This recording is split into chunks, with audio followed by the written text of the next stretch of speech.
I used to be the needy one in the relationship, and now it's you. Do you still love me?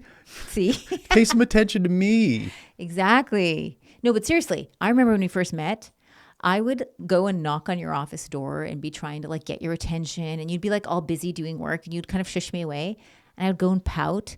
And then one day I just realized, let him come to me. Just do your thing, girl. Just go find something that you're interested in. Much do better. your work. And I just started getting involved in my own life. And I wasn't trying to ignore you, but you started coming around and checking in on me and knocking on the door. I'm a boy. Yeah. That's what I'm supposed to do. You're supposed to chase. Well, I didn't realize that. And I wasn't trying to get you to chase me, but I realized it's much better if you come see me when you want to see me, because then you're delighted. If I come find you and you're in the wrong mood or you're in the middle of a project, then I get this kind of half-assed high or rejection vibe, and it's because you're not in the state.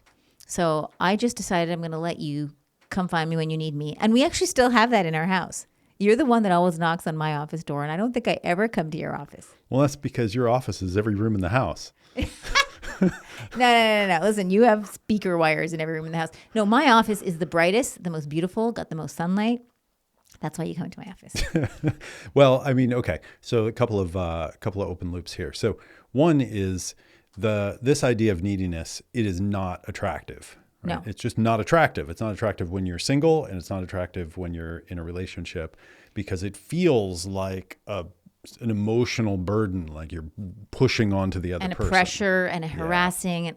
But let's distinguish between need and neediness, because humans have needs. And I might have a need, like, I want you to go get me a glass of water, right? But what makes it neediness or need is the difference between whether I can handle a no. So if I say, hey, hon, could you go get me a glass of water? And I know that I give you the prerogative of saying yes or no. And if you can't because you're busy, I'll go get it.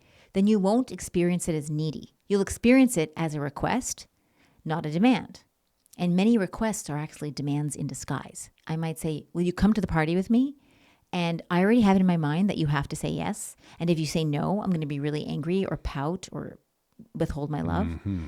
That is not a request. That's actually a demand in disguise. So if you can make a request to take care of yourself, but cope with the other person's no, then you're not needy. And the trick I have for this is when I come to make a request from you, and I've gotten good at this, is I upstream cope with a yes or a no. I run two scenarios in my mind, like split tests, and I go, if he says yes, I can hang. If he says no, I can hang. Now, I still have a preference, like I'd rather you say yes to coming to the party. But because I've already preemptively coped upstream with your no, when I ask it of you, you feel free, right? You're able to say yes or no without any punishment or intimidation or threat.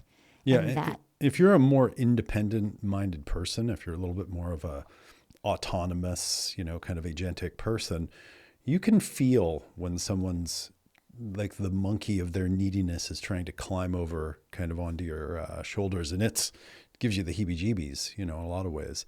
When I was younger, when I was single, and back in the days when I was a dating guru, it was a real revelation to me to realize how unattractive neediness was. Were you?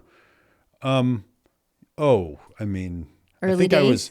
There's something beyond needy. There was something past the neediness scale. What you mean? Like you were just hanging on to girls, and I didn't even have the opportunity to hang on to girls because none of them girl would talk liked to me. you.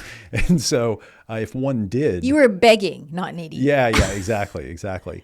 And when I realized that, if you get a woman's phone number and then you just start calling her like 27 times a day, that's a guaranteed. There's no way for her to feel attracted to you or to like you, because she can feel you're not standing on your own 2 feet, and that actually, absence makes the heart grow fonder in a lot of ways. And then when you get into relationship, it's like a whole other set of dynamics, because you're not trying to attract the person to get them into a relationship. Now you have the relationship, and then the relationship changes again, and you don't want to spend too much time together, but you need to spend enough time together.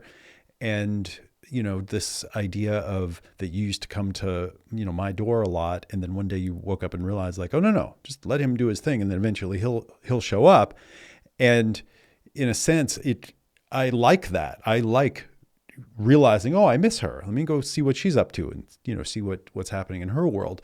And we also both work from home. And so, but it's very, very important to understand this distinction between need and neediness. And I think needy people need the other person to do something for them to be okay. That's the trick. It's got that whine in it. It's like, I need you to do this thing or else I'm not okay. Exactly. And what I'm always teaching my clients and my students is how can you take care of yourself and be okay without needing your partner to do anything different? Yeah. I might want to inspire a behavior change in you. But if I'm doing it from a needy, whiny, I can't cope unless you change vibe, some part of you goes, I don't want to enable this patheticness, and it won't respond. Yeah. It's some weird knowledge. And so what I train people to do is, can you make a request and know that you can cope whether they say yes or no? Mm-hmm. And that makes you an autonomous adult that is way more attractive and not leaning on the other person. If you think about, if someone's leaning on you, if you're standing in a line, for a concert, there's only so long you can support them before it feels like a burden.